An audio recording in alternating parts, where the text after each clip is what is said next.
ಭಾರತದ strategic partnership ಅಂತ ಹೇಳಿದ್ರೆ usually we think of United States, Russia or maybe France ಅಂತಾನೆ think ಮಾಡ್ತೀವಿ. ಬಟ್ ಈಗ 2026 ಜಾನ್ವರಿಯಲ್ಲಿ ಒಂದು ಸ್ಟ್ರಾಟಜಿಕ್ ಪಾರ್ಟ್ನರ್ಶಿಪ್ ಅಲ್ಲಿ ಮ್ಯಾಸಿವ್ ಶಿಫ್ಟ್ ಆಗ್ತಿದೆ. ಯಾಕೆ ಅಂತ ಹೇಳಿದ್ರೆ mother of all the trade ಅಂತ ಹೇಳ್ಬಿಟ್ಟು ಕರಿತಾ ಇರುವಂತಹ ಯುರೋಪಿಯನ್ ಯೂನಿಯನ್ ಜೊತೆ ಭಾರತ ಟೈಅಪ್ ಅನ್ನ ಮಾಡ್ಕೋತಾ ಇದೆ. ಇದರಲ್ಲಿ ಫ್ರೀ ಟ್ರೇಡ್ ಅಗ್ರಿಮೆಂಟ್ ಬಗ್ಗೆ ಕೂಡ ಮಾತಾಡಿದ್ದಾರೆ. ಯುರೋಪಿಯನ್ ಯೂನಿಯನ್ ನ ಸೀನಿಯರ್ ಲೀಡರು ಭಾರತದ 77ನೇ ರಿಪಬ್ಲಿಕ್ ಡೇ ಅನ್ನ ಈಗ ಗೆಸ್ಟ್ ಆಗಿ ಅಟೆಂಡ್ ಕೂಡ ಮಾಡಿದ್ದಾರೆ. This was not just a ceremonial visit. ಇದು ಭಾರತದ 16ನೇ ಭಾರತ ಹಾಗೂ ಯುರೋಪಿಯನ್ ಯೂನಿಯನ್ ನ ಸಮಿಟ್ ಕೂಡ ಆಗಿದೆ ಅಂತ ಕರೆದ್ರೆ ಇದರಲ್ಲಿ ಯಾವುದೇ ರೀತಿಯ ಪ್ರಾಬ್ಲಮ್ ಇಲ್ಲ. 16ನೇ ಸಮಿಟ್ ಅಂತ ಕೂಡ ನಾವು ಕರಿಬಹುದಾಗತ್ತೆ. ಯಾಕಂದ್ರೆ ಮೇಜರ್ ಸ್ಟೆಪ್ಸ್ ಗಳನ್ನ ಇಲ್ಲಿ ತಗೊಂಡಿದ್ದಾರೆ. ಹಾಗಾಗಿ ನಮ್ಗೆ ಎಕ್ಸಾಮ್ ಪರ್ಸ್ಪೆಕ್ಟಿವ್ ಅಲ್ಲಿ 2007ರಿಂದ ಹಿಂದೆ ಜಾಗವನ್ನ ನೋಡ್ಕೊಂಡ್ರೆ ಯುರೋಪಿಯನ್ ಯೂನಿಯನ್ ಮತ್ತೆ ಭಾರತದ ನಡುವೆ ಯಾವುದೇ ರೀತಿಯಾದಂತಹ ಅಷ್ಟು ಮೇಜರ್ ಡಿಸಿಷನ್ಸ್ ಗಳು ಆಗಿರ್ಲಿಲ್ಲ. ಬಟ್ ಈಗ ಈ ಡಿಸಿಷನ್ ತಗೊಂಡಿರೋದ್ರಿಂದ ನಮ್ಗೆ ಮೇನ್ಸ್ ಪರ್ಸ್ಪೆಕ್ಟಿವ್ ಆಗಿ ಇದರ ಮೇಲೆ ಕ್ವಶನ್ ಕೇಳುವಂತಹ ಚಾನ್ಸಸ್ ಇರುತ್ತೆ. ಹಾಗೆಯೇ ಪ್ರಿಲಿಮ್ಸ್ ಅಲ್ಲಿ ಯುರೋಪಿಯನ್ ಯೂನಿಯನ್ ಜೊತೆಗೆ ಭಾರತದ ರಿಲೇಶನ್ಶಿಪ್ ಅನ್ನ ಕೂಡ ಸ್ಟೇಟ್ಮೆಂಟ್ ವೈಸ್ ಅಲ್ಲಿ ಕೇಳುವಂತಹ ಚಾನ್ಸಸ್ ಇರುತ್ತೆ. So why to delay? Let's explore the India and European unions partnership. Welcome to news navigator program of Shankar IAS academy. So ಇದರಲ್ಲಿ ಆಲ್ರೆಡಿ ಹೇಳಿದ್ವಿ ಹಿಂದಿನ ವಿಡಿಯೋಸ್ ಅಲ್ಲಿ. ಇದನ್ನ ಕಂಪ್ಲೀಟ್ ವಿಡಿಯೋಸ್ ನ ನಿಮಗೆ ನೋಡ್ಕೊಂಡ್ರೆ ನಿಮ್ಗೆ ಮೇನ್ಸ್ ಆನ್ಸರ್ ಬರೆಯೋದಕ್ಕೆ ತುಂಬಾನೇ ಈಸಿ ಆಗುತ್ತೆ. ಎಸ್ಪೆಷಲಿ ಕ್ರಿಟಿಕಲಿ ಅನಲೈಸ್ ಅಂತ ಕೇಳಿದಾಗ ಅಥವಾ ಎಕ್ಸ್ಪ್ಲೈನ್ ಅಂತ ಕೇಳಿದಾಗ ಅಥವಾ ಅನಲೈಸ್ ಅಂತ ಕೇಳಿದಾಗ ಇದರಲ್ಲಿ ಚಾಲೆಂಜಸ್ ಆಗಿರ್ಬೋದು, ವೇ ಫಾರ್ವರ್ಡ್ ಆಗಿರ್ಬೋದು, ಎಲ್ಲದನ್ನು ಕೂಡ ಡೀಟೇಲ್ ಆಗಿ ಅನಾಲಿಸಿಸ್ ಮಾಡೋದ್ರಿಂದ ನಿಮ್ಗೆ ಎಕ್ಸಾಮ್ ಪರ್ಸ್ಪೆಕ್ಟಿವ್ ಆಗಿ ಇದು ತುಂಬಾನೇ ಹೆಲ್ಪ್ ಆಗತ್ತೆ. So let's begin.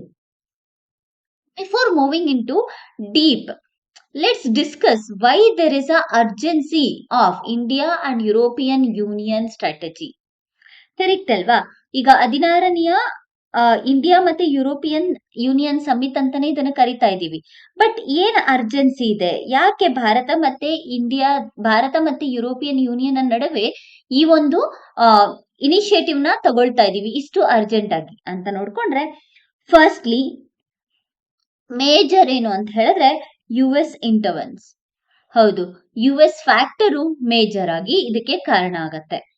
ಯಾಕೆ ಅಂತ ಹೇಳಿದ್ರೆ ರೀಸೆಂಟ್ ಆಗಿ ಯುಎಸ್ ಏನ್ ಮಾಡಿದೆ, ಇಂಡಿಯಾ ಮತ್ತೆ ರಷ್ಯಾದ ರಿಲೇಶನ್ಶಿಪ್ಪಿನ ಬಗ್ಗೆ ಮಾತಾಡಿದೆ. ಕರೆಕ್ಟ್ ಅಲ್ವಾ? ಭಾರತ ಮತ್ತೆ ರಷ್ಯಾದ ಎನರ್ಜಿ ಸೆಕ್ಟರ್ ನಲ್ಲಿ ಅಂದ್ರೆ ಪೆಟ್ರೋಲಿಯಂ ಸೆಕ್ಟರ್ ನಲ್ಲಿ ಇರೋಂತಹ ರಿಲೇಶನ್ಶಿಪ್ ಬಗ್ಗೆ ಮಾತಾಡಿದೆ. ಅಂಡ್ ಇದು ಕರೆಕ್ಟ್ ಆಗಿಲ್ಲ ಅಂತ ಹೇಳ್ಬಿಟ್ಟು 200% ತಾರೀಫ್ ಅನ್ನ ಇನ್ಕ್ರೀಸ್ ಮಾಡ್ತೀವಿ ಅಂತ ಕೂಡ ಯುಎಸ್ ಹೇಳಿತ್ತು. ಕರೆಕ್ಟ್ ಅಲ್ವಾ? ಸೊ ಈವನ್ ಯುರೋಪಿಯನ್ ಯೂನಿಯನ್ ಕೂಡ ಅಮೆರಿಕಾದ ಶಿಫ್ಟ್ ಅನ್ನ ಅಬ್ಸರ್ವ್ ಮಾಡ್ತಿದೆ ಆಫ್ಟರ್ ಎಲೆಕ್ಷನ್ ಆದ್ಮೇಲೆ ಯಾವ ರೀತಿ ಅಮೆರಿಕ ತನ್ನ ಶಿಫ್ಟ್ ಅನ್ನ ತಗೊಳ್ತಾ ಇದೆ ಅನ್ನೋದನ್ನು ಕೂಡ ಯುರೋಪಿಯನ್ ಯೂನಿಯನ್ ಅಬ್ಸರ್ವ್ ಮಾಡಿದೆ. ಸೊ ಬೋತ್ ಯುರೋಪಿಯನ್ ಯೂನಿಯನ್ಸ್ ಹಾಗೆ ಇಂಡಿಯಾಕ್ಕೆ ಯುಎಸ್ ಫ್ಯಾಕ್ಟರ್ ಅನ್ನೋದು ಮೇಜರ್ ಆಗತ್ತೆ. ಸೊ ಈ ಯುಎಸ್ ಫ್ಯಾಕ್ಟರ್ ಅನ್ನ ನಾವು ಕಂಟ್ರೋಲ್ ಮಾಡಬೇಕು ಅಂತ ಹೇಳಿದ್ರೆ we should shift to plan B. So ಆ ಪ್ಲಾನ್ ಬಿ ಯೇ ಭಾರತ ಹಾಗೂ ಯುರೋಪಿಯನ್ ಯೂನಿಯನ್ ನಡುವೆ ನಡೀತಾ ಇರುವಂತಹ ಟ್ರೇಡ್ ಡೀಲ್. ಇದು ಫಸ್ಟ್ನೇ ಫ್ಯಾಕ್ಟರ್. ಸೊ ಎರಡನೇ ಫ್ಯಾಕ್ಟರ್ ಏನು? ಸೆಕೆಂಡ್ಲಿ ಹೇಳ್ಬೇಕಂದ್ರೆ ರಷ್ಯಾ ಪ್ಲಾನ್. ಸೊ ರಷ್ಯಾ ಏನ್ ಮಾಡ್ತಿದೆ? ರಷ್ಯಾ ಮತ್ತೆ ಭಾರತದ ರಿಲೇಶನ್ಶಿಪ್ ಚೆನ್ನಾಗೇ ಇದೆ ಅಲ್ಲ. ಸೊ ರಷ್ಯಾ ಫ್ಯಾಕ್ಟರ್ ಯಾಕೆ ಇಂಪಾರ್ಟೆಂಟ್? ರಷ್ಯಾ ಹಾಗೆ ಉಕ್ರೇನ್ ನಡುವೆ ನಡೆದಂತಹ ಗಲಭೆ ಅಥವಾ ವಾರ್, ಅದು ಯುರೋಪಿಯನ್ ಯೂನಿಯನ್ ತುಂಬಾನೇ ಇಂಟರ್ವೆನ್ಷನ್ ಮಾಡಿರುತ್ತೆ, ತುಂಬಾನೇ ಕ್ರಿಟಿಸೈಸ್. ಸೊ ಈಗ ಯುರೋಪಿಯನ್ ಯೂನಿಯನ್ ಮತ್ತೆ ರಷ್ಯಾದ ನಡುವಿನ ರಿಲೇಶನ್ಶಿಪ್ ಅಷ್ಟು ಚೆನ್ನಾಗಿಲ್ಲ. ಬಟ್ ರಷ್ಯಾ ಜೊತೆ ಟ್ರೇಡ್ ಡೀಲ್ ಇಟ್ಕೊಳ್ಬೇಕಾಗತ್ತೆ, ಹಾಗೆ ಬಿಡ್ಲಿಕ್ಕಂತೂ ಆಗೋದಿಲ್ಲ. ಸೊ ಅದಕ್ಕೋಸ್ಕರ ಈ ಹಾಳಾಗಿರುವಂತಹ ಸಂಬಂಧವನ್ನ ಸರಿ ಮಾಡ್ಕೊಬೇಕಾಗತ್ತೆ. ಅದು ಭಾರತದ ಮುಖಾಂತರ ಸರಿ ಮಾಡ್ಕೊಳ್ಳೋದು ಮೇಜರ್ ಇಂಟೆನ್ಷನ್. ಭಾರತ ಮತ್ತೆ ರಷ್ಯಾದ ಸಂಬಂಧ ನೋಡಿದ್ರೆ ತುಂಬಾನೇ ಚೆನ್ನಾಗಿದೆ. ಬಟ್ ಭಾರತ ಎಲ್ಲದಕ್ಕೂ ಕೂಡ ರಷ್ಯಾ ಮೇಲೆ ಡಿಪೆಂಡ್ ಆಗಕ್ಕಾಗತ್ತಾ? ಇಲ್ಲ. ಯಾಕಂದ್ರೆ ಡಿಫೆನ್ಸ್ ಅಂತ ತಗೊಂಡ್ರೆ ಇದು ಸೆಕ್ಯೂರಿಟಿ. ಕರೆಕ್ಟ್ ಅಲ್ವಾ? ಇವಾಗಿರುವಂತಹ ದೇಶ ಮುಂದೆ ಹೇಗಾಗುತ್ತೆ ಅಂತ ಗೊತ್ತಾಗಲ್ಲ. ನಾವ್ ಎಲ್ಲಾ ಡಿಫೆನ್ಸ್ಗೂ ಕೂಡ ಕಂಪ್ಲೀಟ್ ರಷ್ಯಾವನ್ನ ಅಥವಾ ಮಾಸ್ಕೋವನ್ನ ಡಿಪೆಂಡ್ ಆಗಿದ್ರೆ ಹೊಸ ಟೆಕ್ನಾಲಜಿಗೋಸ್ಕರ ಹೇಗೆ ನಮ್ಮ ಸೇಫ್ಟಿಯನ್ನ ಅಥವಾ ಸೆಕ್ಯೂರಿಟಿಯನ್ನ ಪ್ರಮೋಟ್ ಮಾಡ್ಬೋದಾಗತ್ತೆ. ಕರೆಕ್ಟ್ ಅಲ್ವಾ? ಸೊ ಡಿಫೆನ್ಸ್ ಮತ್ತೆ ನ್ಯೂ ಟೆಕ್ನಾಲಜಿಗೋಸ್ಕರ India need European union and European union need India to make the Russia's relationship correct. So ಹಾಗಾಗಿ ರಷ್ಯಾದ ಫ್ಯಾಕ್ಟರ್ ಕೂಡ ಇಲ್ಲಿ ಇಂಪಾರ್ಟೆಂಟ್ ಆಗತ್ತೆ. ಮೂರನೇದಾಗಿ ಚೀನಾ, ಭಾರತ ಹಾಗೆ ಯುರೋಪಿಯನ್ ಯೂನಿಯನ್ ಎರಡಕ್ಕೂ ಕೂಡ ಚೀನಾ ಫ್ಯಾಕ್ಟರು ಮೇಜರ್ ಆಗತ್ತೆ. ಯಾಕೆಂತ ಹೇಳಿದ್ರೆ ಚೀನಾದ ಸಪ್ಲೈ ಚೈನ್ ಮೇಲೆ ಭಾರತ ಆಗಿರ್ಬೋದು ಯುರೋಪಿಯನ್ ಯೂನಿಯನ್ ನ ಡಿಪೆಂಡೆನ್ಸಿ ಜಾಸ್ತಿ ಆಗಿದೆ. ಸೊ ಈ ಡಿಪೆಂಡೆನ್ಸಿಯನ್ನ ರೆಡ್ಯೂಸ್ ಮಾಡ್ಬೇಕು. ಅದಕ್ಕೇನ್ ಮಾಡ್ತಾರೆ, ಭಾರತ ಮತ್ತೆ ಯುರೋಪಿಯನ್ ಯೂನಿಯನ್ ರಿಲೇಶನ್ಶಿಪ್ ಅನ್ನ ಇನ್ನು ಕೂಡ ಎವಾಲ್ವ್ ಮಾಡಿ ಇನ್ನು ಕೂಡ ಸ್ಟ್ರೆಂಥನ್ ಮಾಡ್ಬೇಕು ಅನ್ನೋದು ಮೇಜರ್ ಇಂಪಾರ್ಟೆನ್ಸ್. ಸೊ ಈಗ ಯಾವ ಇಂಟೆನ್ಷನ್ ನ ಇಟ್ಕೊಂಡಿದ್ದಾರೆ ಅಂತ ಹೇಳಿದ್ರೆ, ಟ್ರಾನ್ಸಾಕ್ಷನಲ್ ಟು ಸ್ಟ್ರಾಟಜಿಕ್ ಅನ್ನುವಂತಹ ಒಂದು ಥೀಮ್ ಅನ್ನ ತಗೊಂಡ್ಬಂದಿದ್ದಾರೆ. ಟ್ರಾನ್ಸಾಕ್ಷನಲ್ ಅಂತ ಹೇಳಿದ್ರೆ ಏನು, ಯಾಕೆ ಟ್ರಾನ್ಸಾಕ್ಷನಲ್ ಟು ಸ್ಟ್ರಾಟಜಿಕ್ ಅಂತ ಹೇಳ್ತಿದ್ದಾರೆ ಅಂತ ಹೇಳಿದ್ರೆ, ಟ್ರಾನ್ಸಾಕ್ಷನಲ್ ಅಂತ ಹೇಳಿದ್ರೆ ಕಂಪ್ಲೀಟ್ ಟು ಫಿನಾನ್ಷಿಯಲ್ ಅಥವಾ ಮನಿ ಓರಿಯೆಂಟೆಡ್. ಅದೇ ಸ್ಟ್ರಾಟಜಿಕ್ ಅಂತ ಹೇಳಿದ್ರೆ ಸೆಕ್ಯೂರಿಟಿ ಹಾಗೂ ಸರ್ವೈವಲ್ ಓರಿಯೆಂಟೇಷನ್. ಸೊ ಈಗ ನಮ್ಗೆ ಮನಿ ಅಥವಾ ಫಿನಾನ್ಷಿಯಲ್ ಸಪೋರ್ಟ್ ಗಿಂತ ನಮ್ಗೆ ಸ್ಟ್ರಾಟಜಿಕ್ ಇಂಪಾರ್ಟೆನ್ಸ್ ತುಂಬಾನೇ ಮುಖ್ಯ. ಅದಕ್ಕೋಸ್ಕರ ಫ್ರೀ ಟ್ರೇಡ್ ಅಗ್ರಿಮೆಂಟ್ ಭಾರತ ಹಾಗೂ ಯುರೋಪಿಯನ್ ಯೂನಿಯನ್ ನಡುವೆ ತಂದಿರುವಂತದ್ದು ಈಗ ತುಂಬಾನೇ ಮೇಜರ್ ಆಗಿರುವಂತಹ ಒಂದು ಡಿಸಿಷನ್ ಆಗಿದೆ ಅಂತಾನೆ ಹೇಳ್ಬೋದಾಗತ್ತೆ. So let start. Free trade agreement ಏನು? ಫ್ರೀ ಟ್ರೇಡ್ ಅಗ್ರಿಮೆಂಟ್ ಈ ಫ್ರೀ ಟ್ರೇಡ್ ಅಗ್ರಿಮೆಂಟ್ ಅಲ್ಲಿ ಈಗ ಮೊದಲನೇದಾಗಿ ಸ್ಟ್ರಾಟಜಿಕ್ ಇಂಪಾರ್ಟೆನ್ಸ್ ಬಗ್ಗೆ ಮಾತಾಡಿದ್ದಾರೆ. ಸ್ಟ್ರಾಟಜಿಕ್ ಇಂಪಾರ್ಟೆನ್ಸ್ ಬಗ್ಗೆ ಯಾಕೆ ಮಾತಾಡ್ತಿದ್ದಾರೆ ಅಂತ ಹೇಳಿದ್ರೆ, ಈಗಿನ ಕೀ ಪಿಲ್ಲರ್ ಸ್ಟ್ರಾಟಜಿಕ್ ಇಂಪಾರ್ಟೆನ್ಸ್ ಅನ್ನೋದು ಈಗ ಎಕನಾಮಿಕ್ ಸೆಕ್ಟರ್ಸ್ ಅಲ್ಲಿ ಮೇಜರ್ ಕೀ ಪಿಲ್ಲರ್ ಆಗಿ ವರ್ಕ್ ಆಗತ್ತೆ. ಯಾಕೆ ಅಂತ ಹೇಳಿದ್ರೆ 2007ರಿಂದ ನಾವು ಯುರೋಪಿಯನ್ ಯೂನಿಯನ್ ಮತ್ತೆ ಭಾರತ ಏನ್ ಮಾಡ್ತಾ ಇದೆ, ನೆಗೋಷಿಯೇಟ್ ನ ಮಾಡ್ಕೋತಾ ಇದೆ. ಸೊ ಈ ನೆಗೋಷಿಯೇಟ್ ಪ್ರಾಪರ್ ಆಗಿ ಕಂಪ್ಲೀಟ್ ಆಗ್ತಾರೆ, ಇನ್ಕಂಪ್ಲೀಟ್ ಆಗಿ ಉಳ್ಕೋತಾ ಇದೆ. 2007ರಿಂದ ಹಾಗೆ ಉಳಿದಿರುವಂತಹ ಫ್ರೀ ಟ್ರೇಡ್ ಅಗ್ರಿಮೆಂಟ್ ಬಗ್ಗೆ ಈಗ ಕನ್ಕ್ಲೂಷನ್ ನ ತಗೋ ಬರ್ತಾ ಇದ್ದಾರೆ. ಇದು ಬರೀ ಸ್ಟ್ರಾಟಜಿಕಲಿ ಮಾತ್ರ ಅಲ್ಲ, ಈವನ್ ಎಕಾನಾಮಿಕಲಿ ಅಂಡ್ ಸ್ಟ್ರಾಟಜಿಕಲಿ ಡೈವರ್ಸಿಫಿಕೇಶನ್ ನ ತರ್ತಾ ಇದೆ. ಎಕನಾಮಿಕ್ ಏರಿಯಾದಲ್ಲಿ ಮತ್ತೆ ಸ್ಟ್ರಾಟಜಿಕಲಿ ಎರಡಕ್ಕೂ ಕೂಡ ಡೈವರ್ಸಿಫಿಕೇಶನ್ ನ ತರೋದಕ್ಕೆ ಹೆಲ್ಪ್ ಆಗ್ತದೆ. ಈಗ ಫ್ರೀ ಟ್ರೇಡ್ ಅಗ್ರಿಮೆಂಟ್ ಇದೆಯಲ್ಲ, ಈ ಫ್ರೀ ಟ್ರೇಡ್ ಅಗ್ರಿಮೆಂಟ್ ಕನ್ಕ್ಲೂಡ್ ಆಗಿರೋದ್ರಿಂದ ಬೇರೆ ಬೇರೆ ಸೆಕ್ಟರ್ ಆಗಿರುವಂತಹ ಟೆಕ್ಸ್ಟೈಲ್ ಆಗಿರ್ಬೋದು, ಫಾರ್ಮಾಸ್ಯೂಟಿಕಲ್ಸ್ ಆಗಿರ್ಬೋದು, ಆಟೋಮೊಬೈಲ್ಸ್ ಆಗಿರ್ಬೋದು, ಮೆಷಿನರೀಸ್ ಆಗಿರ್ಬೋದು, ಅಥವಾ ಸರ್ವಿಸ್ ಸೆಕ್ಟರ್ ಅಲ್ಲಿ ಇರುವಂತಹ ಡಿಜಿಟಲ್ ಸರ್ವಿಸಸ್ ಆಗಿರ್ಬೋದು, ಇದು ಕೂಡ ಎಕ್ಸ್ಪ್ಯಾಂಡ್ ಆಗುವಂತಹ ಚಾನ್ಸಸ್ ಇರುತ್ತೆ. ಸೊ ಒಂದೇ ಸೆಕ್ಟರ್ ಮೇಲೆ ಫೋಕಸ್ ಮಾಡ್ತಿದಾರಾ? ಇಲ್ಲ, ಬೇರೆ ಬೇರೆ ಸೆಕ್ಟರ್ಸ್ ಅಲ್ಲಿ ಫೋಕಸ್ ಮಾಡ್ತಿರೋದ್ರಿಂದ ಬೇರೆ ಬೇರೆ ಸೆಕ್ಟರ್ಸ್ ಗಳ ಡೈವರ್ಸಿಫಿಕೇಶನ್ ಸ್ಟ್ರೆಂಥನ್ ಆಗ್ತಾ ಹೋಗುತ್ತೆ ಇಲ್ಲಿ. ನೆಕ್ಸ್ಟ್, ಭಾರತಕ್ಕೆ ಇದೊಂದು ಗ್ರೇಟರ್ ಆಪರ್ಚುನಿಟಿ. ಸೊ ಯಾಕೆ ಗ್ರೇಟರ್ ಆಪರ್ಚುನಿಟಿ ಅಂತ ಹೇಳಿದ್ರೆ, ಯುರೋಪಿಯನ್ ಯೂನಿಯನ್ ನಲ್ಲಿ ಭಾರತಕ್ಕೆ ಮಾರ್ಕೆಟ್ ಸಿಗತ್ತೆ. ಬಿಕಾಸ್ ಈ ಫ್ರೀ ಟ್ರೇಡ್ ಅಗ್ರಿಮೆಂಟ್ ಇಂದ ಭಾರತಕ್ಕೆ ಯುರೋಪಿಯನ್ ಯೂನಿಯನ್ ಆಕ್ಸೆಸ್ ಕೂಡ ಇನ್ಕ್ರೀಸ್ ಆಗ್ತಾ ಹೋಗುತ್ತೆ. ಭಾರತದ ಮ್ಯಾನುಫ್ಯಾಕ್ಚರರ್ಸ್ಗೆ ಇನ್ನು ಕೂಡ ಮಾರ್ಕೆಟ್ ಅವೈಲಬಿಲಿಟಿ ಸಿಗ್ತಾ ಹೋಗುತ್ತೆ. ಇದರಿಂದ ಅವ್ರಿಗೆ ಉತ್ತೇಜನೆ ಕೊಟ್ಟಂಗಾಗತ್ತೆ. ಅಷ್ಟೇ ಅಲ್ಲ, ಭಾರತದ ಮ್ಯಾನುಫ್ಯಾಕ್ಚರಿಂಗ್ ಆಂಬಿಷಿಯನ್ಸ್ ಗೋಲ್ ನ ಅಂದ್ರೆ ಸೆಕೆಂಡರಿ ಸೆಕ್ಟರ್ ನ ನಾವೇನ್ ಪ್ರಮೋಟ್ ಮಾಡ್ಬೇಕಂತಿದೀವಿ ಅದನ್ನ ಪ್ರಮೋಟ್ ಮಾಡ್ಲಿಕ್ಕೆ ಕೂಡ ಇದು ತುಂಬಾನೇ ಹೆಲ್ಪ್ ಆಗತ್ತೆ. ನಾಟ್ ಓನ್ಲಿ ದಿಸ್, ಈ ಫ್ರೀ ಟ್ರೇಡ್ ಅಗ್ರಿಮೆಂಟ್ ಇಂದ ಭಾರತ ಏನು ಚೀನಾದ ಮೇಲೆ ಕಂಪ್ಲೀಟ್ ಡಿಪೆಂಡೆನ್ಸಿ ಆಗಿದೆ. Not only Bharat, even European union ಕೂಡ ಚೀನಾ ಮೇಲೆ ಡಿಪೆಂಡ್ ಆಗಿದೆ. ಅದರ ಮೇಲೆ ಇರುವಂತಹ ಡಿಪೆಂಡೆನ್ಸಿಯನ್ನ ಕಂಟ್ರೋಲ್ ಮಾಡೋದಕ್ಕೆ ಈ ಫ್ರೀ ಟ್ರೇಡ್ ಅಗ್ರಿಮೆಂಟ್ ಹೆಲ್ಪ್ ಮಾಡುತ್ತೆ. ಬಿಕಾಸ್ ಓವರ್ ಡಿಪೆಂಡೆನ್ಸಿ ಆಗಿರೋದ್ರಿಂದ ಅದನ್ನ ಡಿ ರಿಸ್ಕಿಂಗ್ ಅಂತ ಹೇಳಿ ಕರಿತೀವಿ. ಏನ್ ನಾವು ಡಿಪೆಂಡೆನ್ಸಿಯನ್ನ ರೆಡ್ಯೂಸ್ ಮಾಡ್ತಿದೀವಲ್ವಾ, ಅದನ್ನ ಡಿ ರಿಸ್ಕಿಂಗ್ ಅಂತ ಹೇಳಿ ಕರಿತೀವಿ. ಅದನ್ನ ಮಾಡ್ಲಿಕ್ಕೆ ಹೆಲ್ಪ್ ಮಾಡುತ್ತೆ. So free trade agreement negotiations ಇಂದ ಕ್ಲೈಮೇಟ್ ಇಕ್ವಿಟಿ ಪ್ರಾಬ್ಲಮ್ ಆಗೋ ಚಾನ್ಸಸ್ ಇರುತ್ತೆ.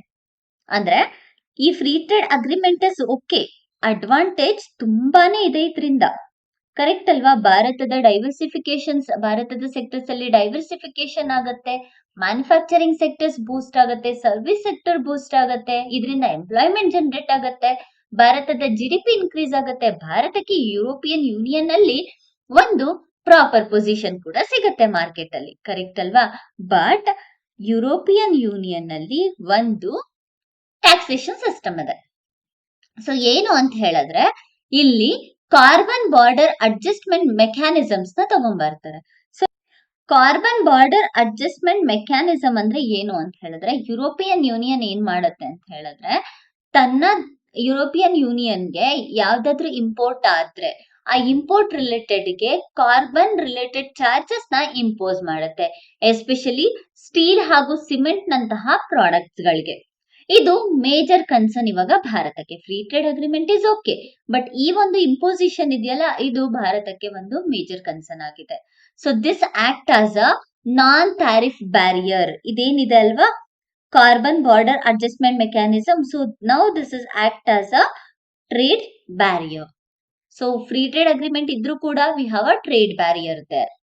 So this trade barrier wipes out the profit advantage for Indian exporters. Correct ಅಲ್ವಾ? ಪ್ರಾಫಿಟ್ ಅಡ್ವಾಂಟೇಜ್ ಅನ್ನ ರೆಡ್ಯೂಸ್ ಮಾಡುವಂತಹ ಚಾನ್ಸಸ್ ಇರುತ್ತೆ ಈ ಒಂದು carbon border adjustment mechanism. So prelims ಅಲ್ಲಿ ನಮ್ಗೆ ಎಕ್ಸ್ಕ್ಲೂಸಿವ್ ಆಗಿ ಈ ಕಾರ್ಬನ್ ಬಾರ್ಡರ್ ಅಡ್ಜಸ್ಟ್ಮೆಂಟ್ ಮೆಕ್ಯಾನಿಸಮ್ ಬಗ್ಗೆ ಕೇಳುವಂತಹ ಚಾನ್ಸಸ್ ಇರುತ್ತೆ. ಯಾವ ದೇಶದಲ್ಲಿ ನಾವು ಕಾರ್ಬನ್ ಬಾರ್ಡರ್ ಅಡ್ಜಸ್ಟ್ಮೆಂಟ್ ಮೆಕ್ಯಾನಿಸಮ್ ಅನ್ನುವಂತಹ ಟ್ಯಾಕ್ಸ್ ಅಥವಾ ಇಂಪೋಸಿಷನ್ ನ ತಗೊಂಡ್ಬರ್ತಾ ಇದ್ದಾರೆ, ಯಾತಕ್ಕೋಸ್ಕರ ಇದನ್ನ ತಗೋಬರ್ತಿದ್ದಾರೆ ಅನ್ನೋದನ್ನ ಕೇಳುವಂತಹ ಚಾನ್ಸಸ್ ಇರುತ್ತೆ. ಸೊ ಎಕ್ಸಾಮ್ ಪರ್ಸ್ಪೆಕ್ಟಿವ್ ಅಲ್ಲಿ ನಮ್ಗೆ ಇದು ಇಂಪಾರ್ಟೆಂಟ್, ಅಂಡ್ ಇದು ಹೇಗೆ ಭಾರತಕ್ಕೆ ಇಂಪ್ಯಾಕ್ಟ್ ಮಾಡುತ್ತೆ ಅಂತ ಕೇಳುವಂತಹ ಚಾನ್ಸಸ್ ಕೂಡ ಇರುತ್ತೆ. So second most major pillar that is defence and security partnership. Defence ಹಾಗೂ ಸೆಕ್ಯೂರಿಟಿ ಪಾರ್ಟ್ನರ್ಶಿಪ್ ಅಲ್ಲೂ ಕೂಡ ಅಗ್ರಿಮೆಂಟ್ ಅನ್ನ ಮಾಡಿದ್ವಿ. ಸೊ ಎಕನಾಮಿಕ್ ಡೈವರ್ಸಿಫಿಕೇಶನ್ ಗಿಂತ ನಮ್ಗೆ ಡಿಫೆನ್ಸ್ ಕೋಆಪರೇಷನ್ ರೆಪ್ರೆಸೆಂಟೇಷನ್ ತುಂಬಾ ಇಂಪಾರ್ಟೆಂಟ್. ಬಿಕಾಸ್ ಇಂಡಿಯಾ ಮತ್ತೆ ಯುರೋಪಿಯನ್ ನಡುವೆ ನಮ್ಗೆ ಡಿಫೆನ್ಸ್ ರೆಪ್ರೆಸೆಂಟೇಷನ್ ಜಾಸ್ತಿ ಆದ್ರೆ ನಮ್ಮ ಭಾರತದ ಸೆಕ್ಯೂರಿಟಿ ಕೂಡ ಇನ್ಕ್ರೀಸ್ ಆಗ್ತಾ ಹೋಗುತ್ತೆ. ಸೊ ಸೆಕ್ಯೂರಿಟಿಗೋಸ್ಕರ ಈಗ ಡೆಡಿಕೇಟೆಡ್ ಸೆಕ್ಯೂರಿಟಿ ಹಾಗೂ ಡಿಫೆನ್ಸ್ ಪಾರ್ಟ್ನರ್ಶಿಪ್ ನ ತರಬೇಕು ಅಂತ ಹೇಳ್ಬಿಟ್ಟು ಇದರಲ್ಲಿ ಪ್ರಪೋಸಲ್ ನ ಇಡ್ಲಾಗಿದೆ. ಜೊತೆಗೆ ಇದರಿಂದ ಯುರೋಪ್ಗೆ ಭಾರತದ ಡಿಫೆನ್ಸ್ ಮಾರ್ಕೆಟ್ಗೆ ಆಕ್ಸೆಸ್ ಸಿಗುತ್ತೆ, ಕರೆಕ್ಟ್ ಅಲ್ವಾ? ಹಾಗೆ ಭಾರತಕ್ಕೆ ಕೋ ಪ್ರೊಡಕ್ಷನ್ಗೆ ಭಾರತಕ್ಕೆ ಹೆಲ್ಪ್ ಆಗುತ್ತೆ, ಅಪರ್ಚುನಿಟಿನ ಕೊಡುತ್ತೆ. ಇದರಿಂದ ಭಾರತದ ಮೇಕ್ ಇನ್ ಇಂಡಿಯಾ ಪ್ರೋಗ್ರಾಮ್ ಇನ್ನೂ ಕೂಡ ಸ್ಟ್ರೆಂಥನ್ ಆಗುವಂತಹ ಚಾನ್ಸಸ್ ಇದೆ. ಭಾರತಕ್ಕೆ ಅಡ್ವಾನ್ಸ್ ಟೆಕ್ನಾಲಜಿ ಆಕ್ಸೆಸ್ಗೆ ಹೆಲ್ಪ್ ಮಾಡುತ್ತೆ. ಈ ಡಿಫೆನ್ಸ್ ಕೋಆಪರೇಷನ್ ಇಂದ ಡೊಮೆಸ್ಟಿಕ್ ಮ್ಯಾನುಫ್ಯಾಕ್ಚರಿಂಗ್ ಕೂಡ ಇಂಪ್ರೂವ್ ಆಗುವಂತಹ ಚಾನ್ಸಸ್ ಇರುತ್ತೆ. ಇದರಿಂದ ಇಂಡಿಯನ್ ಓಷನ್ ರೀಜನ್ ಅಲ್ಲಿ ಇನ್ನೂ ಕೂಡ ಜಿಯೋಪೊಲಿಟಿಕಲ್, ಭಾರತ ಹಾಗೂ ಯುರೋಪಿಯನ್ ಯೂನಿಯನ್ ನ ಜಿಯೋಪೊಲಿಟಿಕಲ್ ಸ್ಟ್ರೆಂತ್ ಅನ್ನ ಇನ್ಕ್ರೀಸ್ ಮಾಡೋದಕ್ಕೆ ಇದೊಂದು ಮೇಜರ್ ಸ್ಟೆಪ್ ಅಂತಾನೆ ಹೇಳ್ಬೋದಾಗತ್ತೆ. ಸೊ ಇಂಡಿಯಾ ಹಾಗೂ European union multipolar world cooperation ಆಗಿ ವರ್ಕ್ ಆಗುತ್ತವೆ. ಅಂಡ್ ಎರಡೂ ಕೂಡ ಬೇರೆ ದೇಶಗಳಿಗೆ ಯಾವುದೇ ರೀತಿಯಾದಂತಹ ಥ್ರೆಟ್ ಅನ್ನ ಮಾಡದೆ ಪೀಸ್ಫುಲ್ ಆಗಿ ಜೀವನವನ್ನ ನಡೆಸುತ್ತೆ, ಡಿಸಿಷನ್ ಮೇಕಿಂಗ್ ನ ಪ್ರಾಪರ್ ಆಗಿ ಮಾಡ್ತಿದೆ. ಇದೆರಡರ ಟೈಸ್ ಇಂದ ಎಷ್ಟೇ ಡೊಮೆಸ್ಟಿಕ್ ಪ್ರಿಯಾರಿಟೀಸ್ ಚೇಂಜಸ್ ಇದ್ರು, ಅಂದ್ರೆ ಡೈವರ್ಸಿಟಿ ಚೇಂಜಸ್ ಇದ್ರು ಕೂಡ mutual respect, cooperation, flexibility, best partnership ಅನ್ನ ಪ್ರಮೋಟ್ ಮಾಡುತ್ತೆ ಅಂತಾನೆ ಹೇಳ್ಬೋದಾಗತ್ತೆ. ಸೊ ಇದು ಭಾರತ ಹಾಗೂ ಯುರೋಪಿಯನ್ ಯೂನಿಯನ್ ನ ನಡುವೆ ನಡೀತಾ ಇರುವಂತಹ, ಸೊ ಇದಿಷ್ಟು ಭಾರತ ಮತ್ತೆ ಯುರೋಪಿಯನ್ ಯೂನಿಯನ್ ನ ನಡುವೆ ನಡೆದಿರುವಂತಹ ಟ್ರೇಡ್ ರಿಲೇಟೆಡ್. ಸೊ ಈಗ ಒಂದು ಪ್ರಿಲಿಮ್ಸ್ ರಿಲೇಟೆಡ್ ಕ್ವಶನ್ ಅನ್ನ ನೋಡ್ಕೊಳ್ಳೋಣ. With reference to the Indian union trade relations, consider the following statement regarding carbon border adjustment mechanism. First one, it is a policy tool introduced by European Union to impose carbon price on imports of certain goods, not all the goods. ಇದು certain goods ಗೆ ಮಾತ್ರ. So ನಾನು ಹೇಳ್ದೆ cement ಅಥವಾ steel ತರಹದ products ಗಳಿಗೆ ಅಂತ ಹೇಳ್ಬಿಟ್ಟು ಯಾವ್ದು ಕಾರ್ಬನ್ ಫುಟ್ ಪ್ರಿಂಟ್ ಅನ್ನ ಜಾಸ್ತಿ ಎಮಿಟ್ ಮಾಡುತ್ತೆ ಅಂತದಕ್ಕೆ. So first option correct. Second one, its primary objective is to prevent carbon leakage by encouraging cleaner industry production in non-European unions. So ಇದು ಕೂಡ correct. India has welcomed CBAM as it aligned perfectly with its National Action Plan on Climate Change NAPCC. So national action plan on climate change ಗೂ ಅಥವಾ ಈಗ ಇರುವಂತಹ carbon border adjustment mechanism ಎರಡು ಕೂಡ align ಆಗಿಲ್ಲ. So ಅದು major concern ಆಗಿ ಇದೆ ಇನ್ನು ಕೂಡ, ಕರೆಕ್ಟ್ ಅಲ್ವಾ? ಸೊ ಆನ್ಸರ್ ಬಂದ್ಬಿಟ್ಟು 1 and 2 only. Option B correct ಆದಂತಹ ಉತ್ತರ ಆಗುತ್ತೆ.